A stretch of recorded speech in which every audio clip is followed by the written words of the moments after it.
awaken.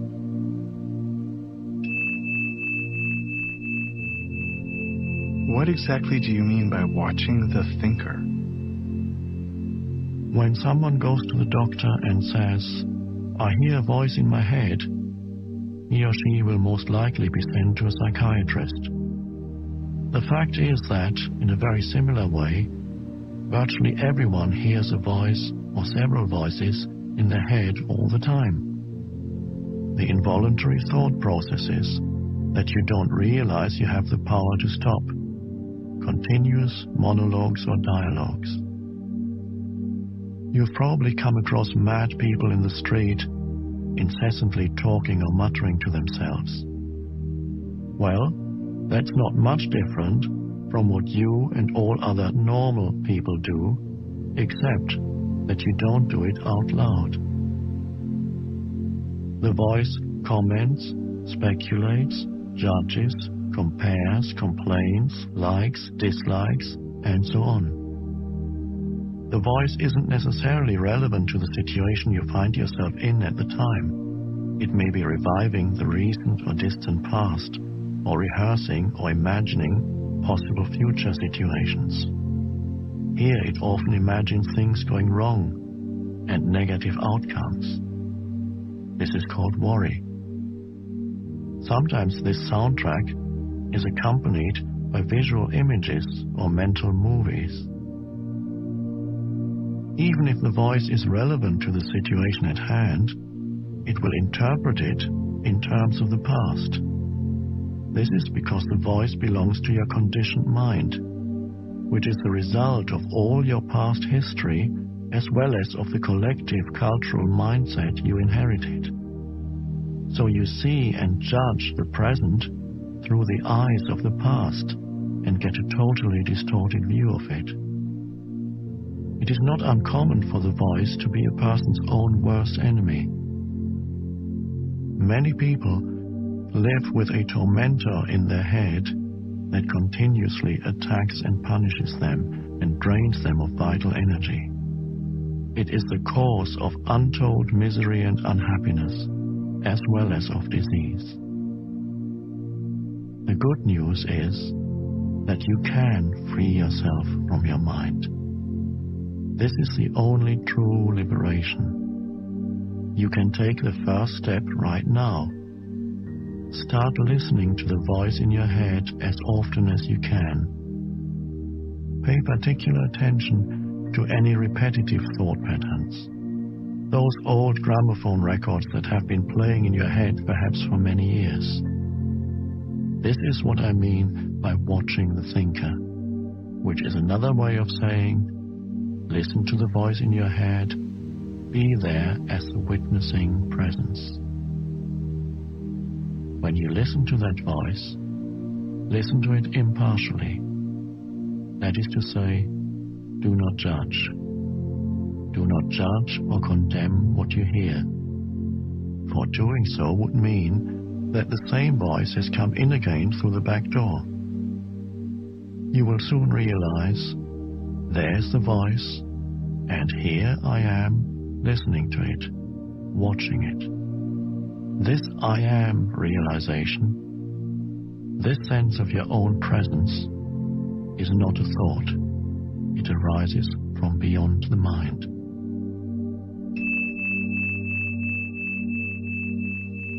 So, when you listen to a thought, you are aware not only of the thought, but also of yourself as the witness of the thought. A new dimension of consciousness has come in. As you listen to the thought, you feel a conscious presence, your deeper self, behind or underneath the thought, as it were. The thought then loses its power over you and quickly subsides, because you are no longer energizing the mind through identification with it. This is the beginning of the end of involuntary and compulsive thinking. When a thought subsides, you experience a discontinuity in the mental stream, a gap of no mind. At first, the gaps will be short, a few seconds perhaps, but gradually they will become longer. When these gaps occur, you feel a certain stillness and peace inside you. This is the beginning of your natural state of felt oneness with being, which is usually obscured by the mind. With practice, the sense of stillness and peace will deepen. In fact, there is no end to its depths. You will also feel a subtle emanation of joy arising from deep within. The joy of being. It is not a trance-like state. Not at all. There's no loss of consciousness here. The opposite is the case. If the price of peace were a lowering of your consciousness, and the price of stillness a lack of vitality and alertness, then they would not be worth having. In this state of inner connectedness, you are much more alert, much more awake than in the mind-identified state. You are fully present. It also raises the vibrational frequency of the energy field that gives life to the physical body. As you go more deeply into this realm of no mind, as it is sometimes called in the East, you realize the state of pure consciousness. In that state, you feel your own presence with such intensity and such joy that all thinking, all emotions, your physical body as well as the whole external world become relatively insignificant in comparison to it. And yet, this is not a selfish, but a selfless state. It takes you beyond what you previously thought of as yourself. That presence is essentially you, and at the same time, inconceivably greater than you. What I'm trying to convey here may sound paradoxical or even contradictory, but there's no other way that I can express it.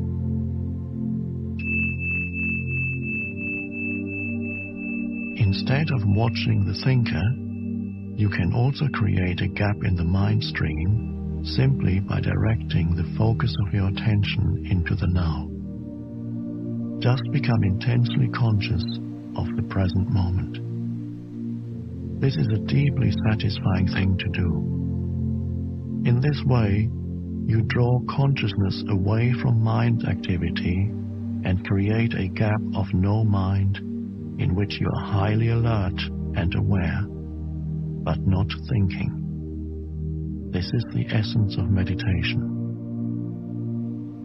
In your everyday life, you can practice this by taking any routine activity that normally is only a means to an end and giving it your fullest attention so that it becomes an end in itself. For example, every time you walk up and down the stairs in your house or place of work, pay close attention to every step, every movement, even your breathing. Be totally present. Or when you wash your hands, pay attention to all the sense perceptions associated with the activity, the sound and feel of the water, the movement of your hands, the scent of a soap, and so on. Or when you get into your car, after you close the door, pause for a few seconds and observe the flow of your breath. Become aware of a silent but powerful sense of presence. There's one certain criterion by which you can measure your success in this practice: the degree of peace that you feel within.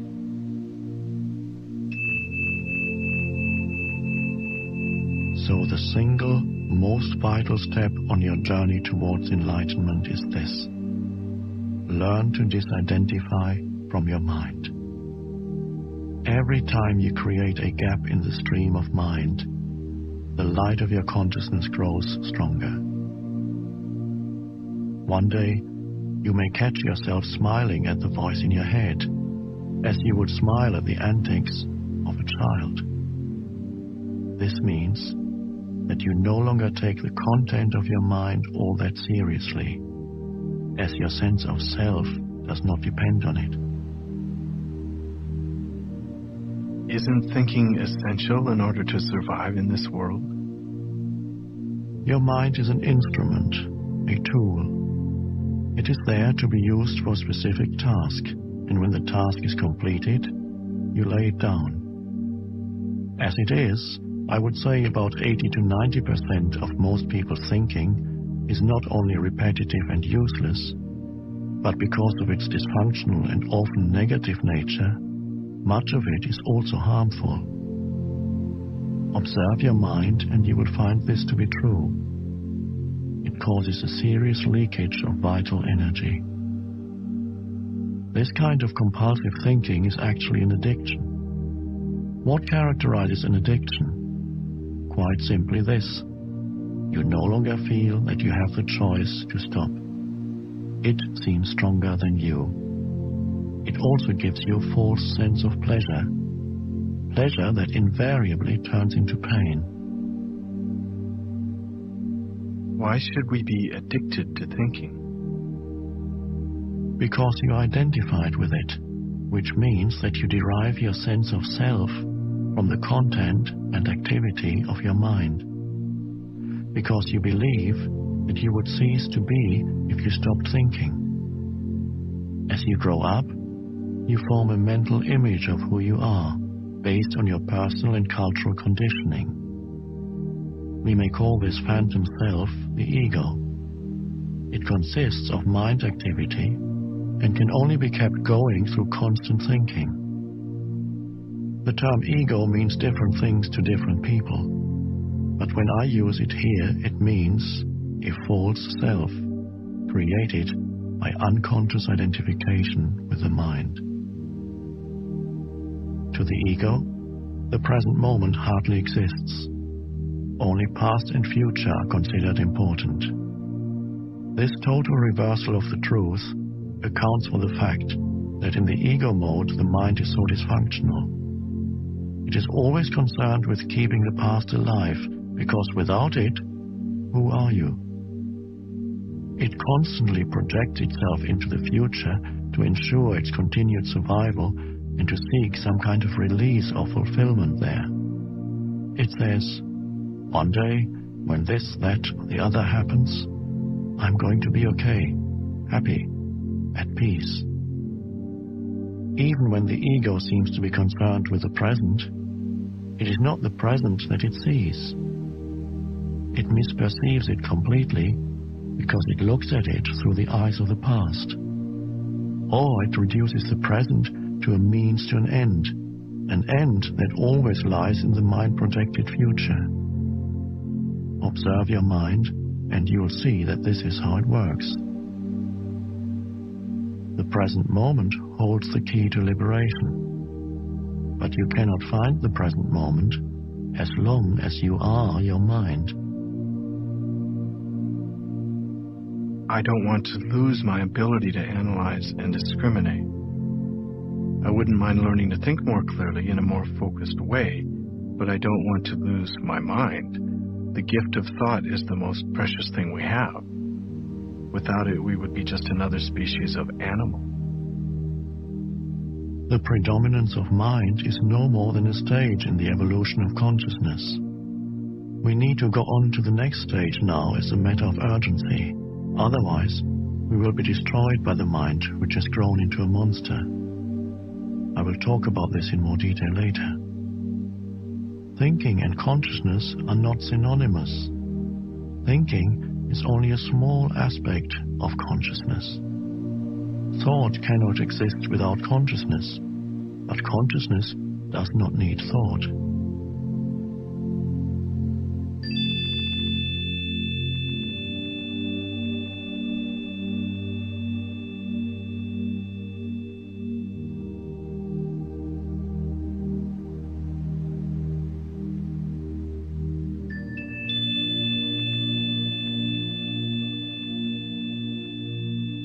Enlightenment means rising above thought, not falling back to a level below thought, the level of an animal or plant.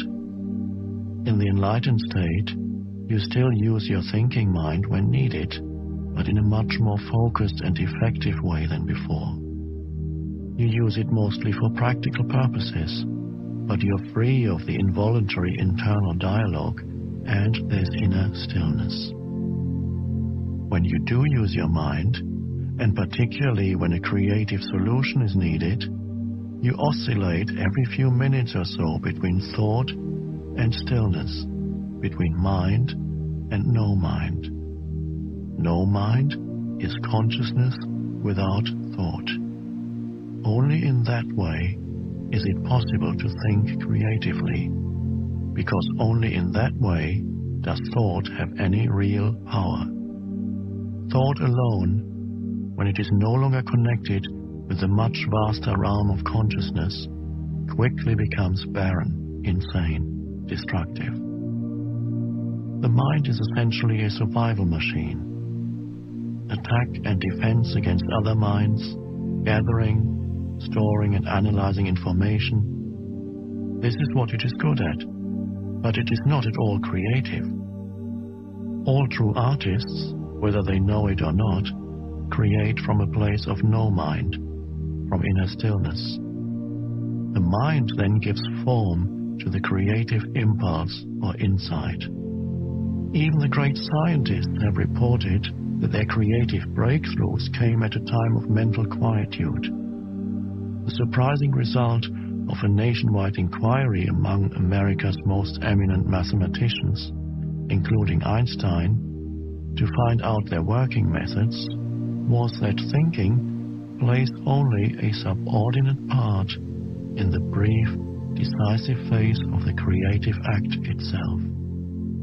So I would say that the simple reason why the majority of scientists are not creative is not because they don't know how to think, but because they don't know how to stop thinking.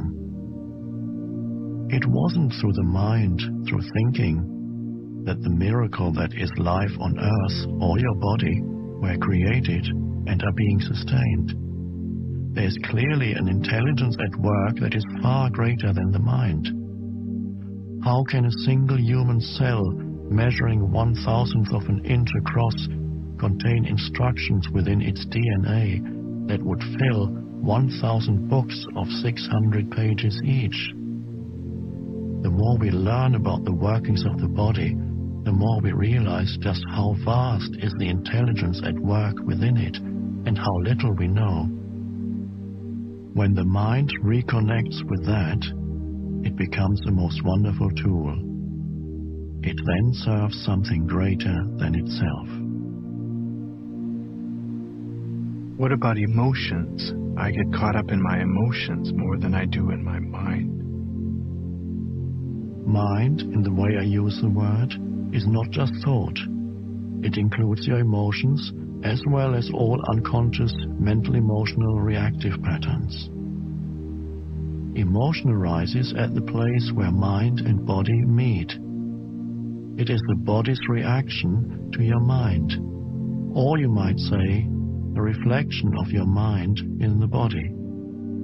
For example, an attack thought or a hostile thought will create a build-up of energy in the body that we call anger. The body is getting ready to fight. The thought that you are being threatened, physically or psychologically, causes the body to contract, and this is the physical side of what we call fear. Research has shown that strong emotions even cause changes in the biochemistry of the body. These biochemical changes represent the physical or material aspect of the emotion. Of course, you're not usually conscious of all your thought patterns, and it is often only through watching your emotions that you can bring them into awareness. The more you are identified with your thinking, your likes and dislikes, judgments and interpretations, which is to say, the less present you are as the watching consciousness, the stronger the emotional energy charge will be, whether you are aware of it or not. If you cannot feel your emotions, if you are cut off from them, you will eventually experience them on a purely physical level, as a physical problem or symptom. A great deal has been written about this in recent years, so we don't need to go into it here. A strong unconscious emotional pattern may even manifest as an external event that appears to just happen to you. For example, I have observed that people who carry a lot of anger inside without being aware of it and without expressing it are more likely to be attacked, verbally or even physically, by other angry people, and often for no apparent reason. They have a strong emanation of anger that certain people pick up subliminally and that triggers their own latent anger.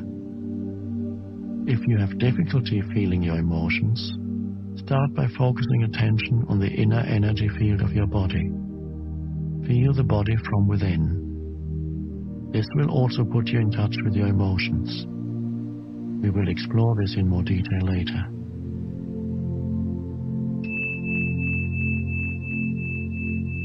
You say that an emotion is the mind's reflection in the body, but sometimes there is a conflict between the two. The mind says no, while the emotion says yes, or the other way around. If you really want to know your mind, the body will always give you a truthful reflection. So look at the emotion, or rather, feel it in your body. If there's an apparent conflict between them, the thought will be the lie, the emotion will be the truth. Not the ultimate truth of who you are, but the relative truth of your state of mind at that time. Conflict between surface thoughts and unconscious mental processes is certainly common. You may not yet be able to bring your unconscious mind activity into awareness as thoughts, but it will always be reflected in the body as an emotion, and of this you can become aware. To watch an emotion in this way is basically the same as listening to or watching a thought, which I described earlier. The only difference is that, while a thought is in your head, an emotion has a strong physical component and so is primarily felt in the body. You can then allow the emotion to be there without being controlled by it. You no longer are the emotion. You are the watcher, the observing presence. If you practice this, all that is unconscious in you will be brought into the light of consciousness.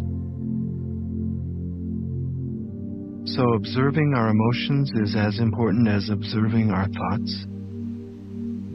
Yes. Make it a habit to ask yourself, what's going on inside me at this moment? That question will point you in the right direction. But don't analyze, just watch. Focus your attention within. Feel the energy of the emotion. If there's no emotion present, take your attention more deeply into the inner energy field of your body. It is the doorway into being.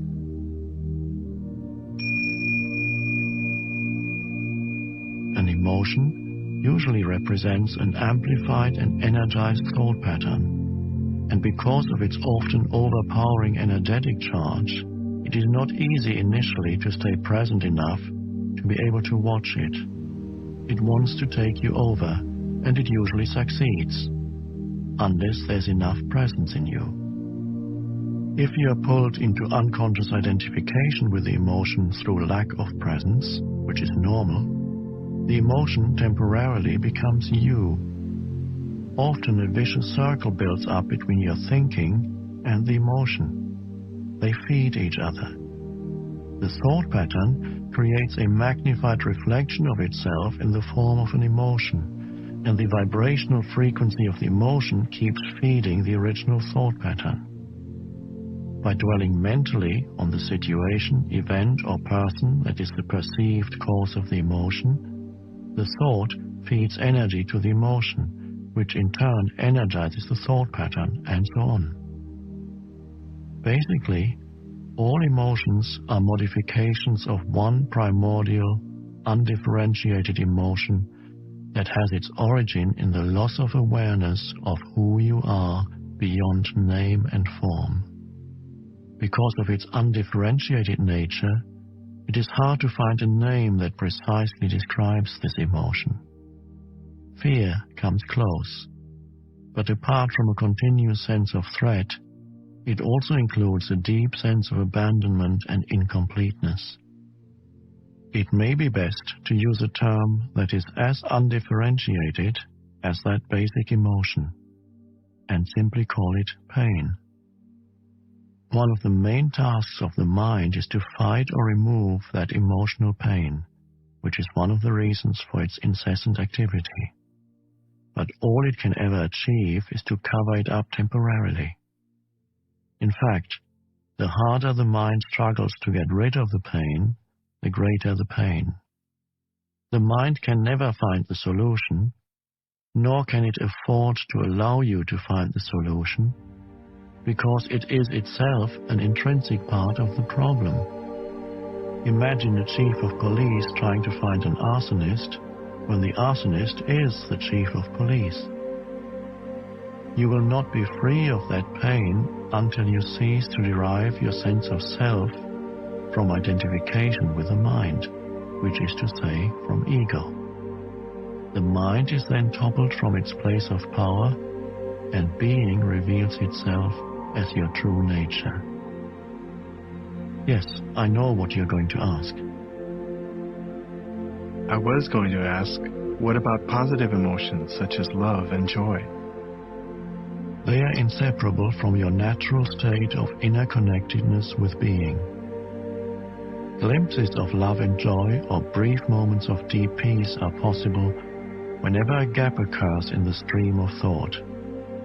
For most people, such gaps happen rarely and only accidentally, in moments when the mind is rendered speechless, sometimes triggered by great beauty, extreme physical exertion, or even great danger.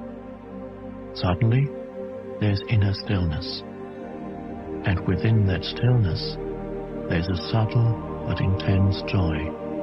There's love. There's peace. Usually, such moments are short-lived, as the mind quickly resumes its noise-making activity that we call thinking.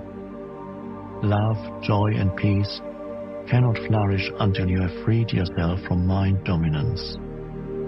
But they are not what I would call emotions. They lie beyond the emotions, on a much deeper level.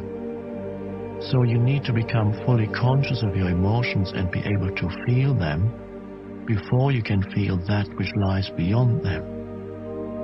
Emotion literally means disturbance. The word comes from the Latin emovere, meaning to disturb. Love, joy, and peace are deep states of being, or rather, three aspects of the state of inner connectedness with being. As such, they have no opposite. This is because they arise from beyond the mind. Emotions, on the other hand, being part of the dualistic mind, are subject to the law of opposites. This simply means that you cannot have good without bad. So in the unenlightened, mind-identified condition, what is sometimes wrongly called joy is the usually short-lived pleasure side of the continuously alternating pain-pleasure cycle.